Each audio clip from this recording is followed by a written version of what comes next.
السلام علیکم ناظرین، پچھلی قسط کے اختتام پر آئیگل قبیلے میں آ کر بالا اور سلجان کو بتاتے ہوئے کہتی ہے، ہم نے عثمان صاحب کو تلاش کر لیا ہے، مگر عثمان صاحب کو گندوز پر شک ہے۔ وہ چاہتے ہیں کہ ہم عائشہ خاتون اور گندوز کے ہر قدم پر نظر رکھیں۔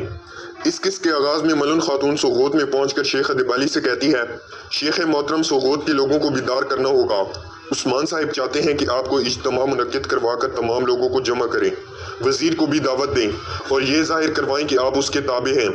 شیخ ادیبالی کہتے ہیں، اب یہ ایک جنگ ہے، مگر ضروری نہیں کہ جنگ ہمیشہ ہتھیاروں سے لڑی جائے۔ جیسا عثمان صاحب نے کہا ہے ہم ویسا ہی کریں گے بیٹی، اب ہماری عقل ہی ہمارا ہتھیار ہے۔ وزیر کی اطاعت ظاہر کرنے میں کوئی قباحت نہیں۔ ہرمن کایا قلعے میں کمرال ابدال کوسس کے پاس پہنچتے ہیں تو کوسس مسکرا کر کہتا ہے، میں تمہیں پہچان گیا ہوں، تم عثمان کے وہی پاگل آدمی ہو نا، مگر وہ جرت تم میں کہاں سے آئی جس نے تمہیں تن تنہا میرے قلعے میں آنے پر مجبور کیا، یا پھر تم بھی صرف اللہ پر بھروسہ کرتے ہو؟ کمرال ابدال کہتے ہیں، اگر تم دیکھنا چاہتے ہو تو ہر چیز آشکار ہے، اور اگر تم دیکھنا ہی نہ چاہو تو اپنے سامنے موجود چیز بھی نہ دیکھ پاؤ گے۔ کمرال ابدال کہتے ہیں، تم آسمان میں کبھی بھی اپنے رب کو نہیں ڈھونڈ سکتے، ایسا کرنے کے لیے تمہیں اپنے دل میں جھانکنا ہوگا، لیکن تم بالکل اندھے ہو کوسس، لیکن تم ہمیشہ اندھے نہیں رہو گے بلکہ ایک دن ٹھیک ہو جاؤ گے۔ کوسس کہتا ہے، یہ تم کیا بولے جا رہے ہو پاگل، سیدھا سیدھا بات پر آؤ۔ کمرال ابدال کہتے ہیں، میں تمہیں بتانے آیا ہوں کہ اپنی بہن ماری کے بارے میں پریشان مت ہونا، اس کا زخم اب بہتر ہے۔ کوسس پوچھتا ہے، کس بارے میں بات کر رہے ہو؟ ماری تو نکولا کے پاس ہے۔ کمرال ابدال کہتے ہیں، نہیں، ماری اپنے جلاد کے پاس نہیں ہے، نکولا نے اس کی جان لینے کی کوشش کی، مگر بہادر ترگت نے تمہاری بہن کی جان بچا لی، اور اب وہ دونوں عثمان صاحب کے پاس ہیں۔ یہ سن کر کوسس کمرال ابدال کو گلے سے پکڑ لیتا ہے اور کہتا ہے، تم مجھے کیا بتانا چاہ رہے ہو؟ کمرال ابدال کہتے ہیں، مجھے لگا تھا کہ تم عقل مند ہو، مگر تم اس شیطان نکولا کے ہاتھوں کیسے بے وقوف بن گئے کوسس۔ یہ سن کر کوسس کمرال ابدال کو چھوڑ دیتا ہے اور ایک طرف آ کر غصے میں کہتا ہے، آخر تم کب تک مجھ سے جھوٹ بولتے رہو گے نکولا؟ تم نے ماری سے اپنا انتقام لیا، تم نے میری بہن کو مارنے کی کوشش کی، تمہیں اس کا حساب دینا ہوگا نکولا۔ کوسس نکولا کی طرف جاتے ہوئے کہتا ہے، سپاہیوں تیار ہو جاؤ۔ کمرال ابدال کوسس کو روک کر کہتے ہیں، سکون کا سانس لو کوسس، عثمان صاحب تمہارا انتظار کر رہے ہیں، انہوں نے کہا ہے کہ کوسس ایک عقل مند آدمی ہے، وہ نکولا کے پاس جانے سے پہلے میرے پاس آئے گا، عثمان صاحب سوفولار کے مقام پر تمہارا انتظار کر رہے ہیں۔ یہ سن کر کوسس وہاں سے جانے لگتا ہے تو کمرال ابدال کہتے ہیں، تمہارا راز بھی عنقریب ظاہر ہو جائے گا کوسس۔ کائی قبیلے میں گندوز نے کچھ اہم سرداران کو اکٹھا کیا ہوا تھا، سلجان، بالا اور عائشہ بھی وہیں پر موجود تھیں۔ گندوز ان سے مخاطب ہو کر کہتا ہے، تمام ترکمان قبائل کو عنقریب امن نصیب ہوگا، ہم نے اپنے پرانے دشمنوں اور وزیر عالم شاہ کے ساتھ ایک معاہدہ کیا ہے، ایناگول قلعے میں ایک بڑا بازار لگایا جائے گا۔ سلجان خاتون کہتی ہے، دشمن کبھی بھی نیا یا پرانا نہیں ہوتا، اس سانپ صفت عالم شاہ نے تمہارے ذہن میں زہر بھر دیا ہے گندوز، آنکھیں کھولو اپنی۔ گندوز غصے سے کہتا ہے، آپ قبیلے کے سردار سے بات کر رہی ہیں والدہ؟ بوران بھی کہتا ہے، یہ قبیلے کے سردار ہیں والدہ۔ سلجان کہتی ہے، تم نے صحیح کہا بیٹا، کائی قبیلے کے سردار کو حقیقت نظر نہیں آ رہی کیونکہ اس کی آنکھوں پر پٹی بندھی ہے۔ بالا گندوز سے پوچھتی ہے، عثمان صاحب کدھر ہیں گندوز؟ کیا آپ کو فکر ہے کہ آپ کا بھائی کس حال میں ہے؟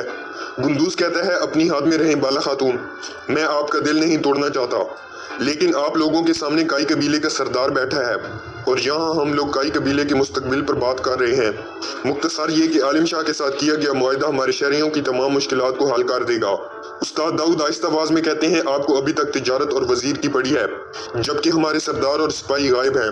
استاد داؤد کی بات سن کر گندوز کہتا ہے، میری نظر میں آپ کا احترام کم ہوتا چلا جا رہا ہے استاد داؤد، میں جو بھی کہہ رہا ہوں وہ تمام ترکمان قبائل کی بھلائی کے لیے ہے۔ ہم لوگ اتنے عرصے سے جنگیں لڑ رہے ہیں، کیا کبھی اس قبیلے کی ترقی میں اضافہ ہوا ہے؟ کیا کبھی ترک لوگوں کو جنگ سے خلاصی نہیں مل سکتی؟ اسی دوران آقچہ درویش اجازت لے کر اندر آتے ہیں اور اپنے سینے پر ہاتھ رکھ کر کہتے ہیں، شیخ ادیبالی نے آپ کو سلام بھیجا ہے گندوز صاحب، کل سوغوت میں ایک تقریب رونما ہوگی، وزیر عالم شاہ بھی ہمارے مہمان بنیں گے، شیخ محترم چاہتے ہیں کہ آپ بھی تشریف لائیں۔ گندوز کہتا ہے، میں آنا چاہتا ہوں آقچہ درویش، لیکن کل مجھے ایناگول میں نیا بازار دیکھنے جانا ہوگا، انشاءاللہ اگلی دفعہ ضرور آؤں گا، شیخ محترم کو میرا سلام پہنچا دیجیے گا۔ یہ سن کر آقچہ درویش وہاں سے چلا جاتا ہے۔ سوغوت میں شیخ ادیبالی عالم شاہ سے کہہ رہے تھے، میں ایک بات کی اجازت طلب کرنے آیا ہوں، اگر آپ اجازت دیں تو کل ہم فارغ التحصیل ہونے والے طلبہ کے لیے ایک تقریب منعقد کرنا چاہتے ہیں۔ عالم شاہ کہتا ہے، استغفر اللہ، بالکل کیجیے میرے شیخ، ہم شیخ ادیبالی کو انکار کیسے کر سکتے ہیں؟ شیخ ادیبالی کہتے ہیں، عالم شاہ، ہم یہ بھی چاہتے ہیں کہ ہمارے نوجوانوں کی حوصلہ افزائی کے لیے آپ بھی وہاں تشریف لائیں۔ عالم شاہ کہتے ہیں مجھے بہت خوشی ہوگی مگر مجھے حیرت ہوئی ہے۔ وہاں موجود اقچہ درویش کہتے ہیں حیرانگی کی کوئی بات نہیں، اب سے تمام آہی لوگ آپ کے تابع ہیں اور ہم چاہتے ہیں کہ پورا سوغوت یہ بات جان لے۔ عالم شاہ خوش ہو کر کہتا ہے اعلیٰ، ہم ضرور حاضر ہو جائیں گے۔ اس کے بعد شیخ ادیبالی اور اقچہ درویش وہاں سے چلے جاتے ہیں۔ ان کے جانے کے بعد عالم شاہ کونور سے کہتا ہے شیخ ادیبالی بہت خطرناک شخص ہے کونور، مجھے لگتا ہے کہ اس کا عثمان کے ساتھ ضرور رابطہ ہوگا۔ میرے خیال میں یہ لوگ ایک کھیل کھیل رہے ہیں لیکن ہم ان لوگوں کو کھیل کھیلنے دیں گے۔ عالم شاہ کونور سے کہتا ہے کل جب میں آہی برادری کے پاس جاؤں گا تو تم اپنی آنکھیں کھلی رکھنا کونور۔ دوسری طرف آئیگل عثمان کو بتا رہی تھی مجھے استاد داؤد نے بتایا ہے کہ وزیر ایناگول میں بازار لگانے والا ہے۔ عثمان کہتے ہیں یہ بے غیرت وزیر چاہتا ہے کہ سرداروں اور کمانداروں کی تجوریاں بھر کے اپنی عزت بنا لے۔ میں جو بھی کرتا ہوں وزیر اس کے الٹ جاتا ہے اور اب وہ لوگوں سے فلاح و بہبود کے جھوٹے وعدے کر رہا ہے۔ اسی دوران بھائی سنگر کوسس کو وہاں لاتا ہے۔ کوسس جیسے ہی ماری کو دیکھتا ہے تو اس سے پوچھتا ہے کیا تم ٹھیک ہو ماری؟ ماری کوسس سے گلہ کرتے ہوئے کہتی ہے آپ نے مجھے نکولا کے ہاتھوں میں چھوڑ دیا، اس نے مجھے مارنے کی کوشش کی اور اب آپ مجھ سے میرے حال کے بارے میں پوچھ رہے ہیں، اب آپ کو اپنی بہن یاد آ گئی ہے۔ کوسس آگے بڑھنے لگتا ہے تو ترگت کہتا ہے خبردار کوسس، پیچھے رہو، آگے بڑھنے کی کوشش مت کرنا۔ کوسس ماری سے کہتا ہے میں صرف یہ چاہتا تھا کہ تم ایک اچھی زندگی گزارو، اس حرام زادے نکولا نے جو کچھ کیا اب میں اسے چھوڑوں گا نہیں۔ ماری میں تم سے وعدہ کرتا ہوں میں اسے بھی اتنی ہی تکلیف پہنچاؤں گا جتنی اس نے تمہیں پہنچائی ہے۔ عثمان کوسس کے پاس آ کر کہتے ہیں اب ہم دونوں کا دشمن ایک ہے۔ کوسس کہتا ہے میں نکولا کی زندگی جہنم بنانے کے لیے آپ کے ساتھ کام کرنے کے لیے تیار ہوں عثمان صاحب۔ عثمان کہتے ہیں سوغوت میں آہی برادری کی ایک تقریب منعقد ہوگی، اگر تم اپنی بات کے پکے ہو تو پھر کل ہمیں سوغوت لے جاؤ۔ کوسس ماری کی طرف دیکھ کر کہتا ہے ٹھیک ہے، کل کسی کی بھی نظروں میں آئے بغیر میں آپ لوگوں کو سوغوت میں لے جاؤں گا، میرا کمانڈر سامویل آپ کے ساتھ اندر جائے گا۔ عثمان کوسس کی طرف بڑھتے ہوئے کہتے ہیں اگر تم نے ہم سے پیٹھ پھیری تو پھر تمہیں اس جہان میں منہ چھپانے کو جگہ نہیں ملے گی کوسس، اور اکیلے ہونے کا مطلب ہے بھیڑیوں کا شکار بن جانا۔ کوسس کہتا ہے نہ ہی میں کوئی بھیڑیا ہوں اور نہ ہی کوئی شکار یا شکاری، میں ایک ایسا انسان ہوں جس نے اپنے سب سے قریبی لوگوں سے دھوکہ کھایا ہے اور اب میں اپنی بہن کا انتقام لینا چاہتا ہوں، آپ مجھ پر بھروسہ کر سکتے ہیں عثمان صاحب۔ اگلے دن سامویل عثمان اور ترگت کو لے کر سوغوت میں داخل ہو رہا تھا۔ داخلی دروازے پر سلجوکی سپاہی گھوڑا گاڑی کو روک لیتے ہیں۔ سامویل کہتا ہے کماندار کوسس نے وزیر عالم شاہ کے لیے تحائف بھجوائے ہیں۔ یہ سن کر وہ گھوڑا گاڑی کو اندر جانے دیتے ہیں۔ ادھر کمرال ابدال اپنا بھیس بدل کر دو سلجوکی سپاہیوں کے پاس آتے ہیں اور انہیں شربت دیتے ہوئے کہتے ہیں تم لوگ سلجوک سلطنت کے بہادر سپاہی ہو، پورے سوغوت کو یہ شربت پیش کیا گیا ہے، میں نے سوچا آپ لوگوں کو بھی پلانا چاہیے۔ یہ سن کر سپاہی کمرال ابدال کا شکریہ ادا کرتے ہیں اور بیٹھ کر شربت پینے لگتے ہیں۔ شیخ ادیبالی کی درگاہ کے اندر تقریب شروع ہو چکی تھی، عالم شاہ بھی وہاں پر آیا ہوا تھا۔ ادھر ایک طرف عثمان کے سپاہیوں پر تشدد کیا جا رہا تھا، غدار بہادر بھی عثمان کے سپاہیوں میں بندھا ہوا تھا۔ ایک سلجوکی سپاہی عثمان کے سپاہیوں کے پاس آ کر کہتا ہے بس تھوڑا اور صبر کرو، تم لوگوں کی یہ تکلیف ختم ہو جائے گی کیونکہ تم لوگوں کو کونیا لے جایا جائے گا اور تمہارے سردار عثمان کو بھی تمہارے پیچھے بھیج دیا جائے گا۔ جارکتائی سلجوکی سپاہی کو اپنے پاس بلاتا ہے اور آہستہ آواز میں اس سے کہتا ہے اپنی گندی زبان سے میرے سردار کا نام مت لو۔ یہ سن کر وہ جارکتائی پر کوڑے برسانا شروع کر دیتا ہے۔ اس کے بعد وہ باہر آ کر ڈیوٹی پر موجود سپاہیوں سے کہتا ہے اپنی آنکھیں کھلی رکھنا اور کسی کو اندر مت آنے دینا۔ ادھر کمرال ابدال ڈیوٹی پر موجود باقی سپاہیوں کے پاس آتے ہیں اور انہیں بھی بے ہوشی والا شربت پلا دیتے ہیں۔ کمرال ابدال سپاہیوں سے کہتے ہیں میں چاہتا ہوں کہ اندر موجود لوگوں کو بھی شربت پلایا جائے۔ ڈیوٹی پر موجود سپاہی کہتا ہے نہیں، اندر قیدی ہیں۔ یہ سن کر کمرال ابدال مسکراتے ہیں اور وہاں سے چلے جاتے ہیں۔ دوسری طرف پہلے والے دو سلجوکی سپاہی بے ہوش ہو چکے تھے۔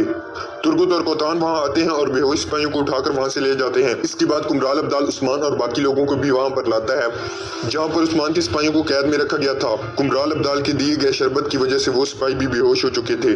عثمان کہتے ہیں اب سپاہیوں کو بچانے کا وقت ہے۔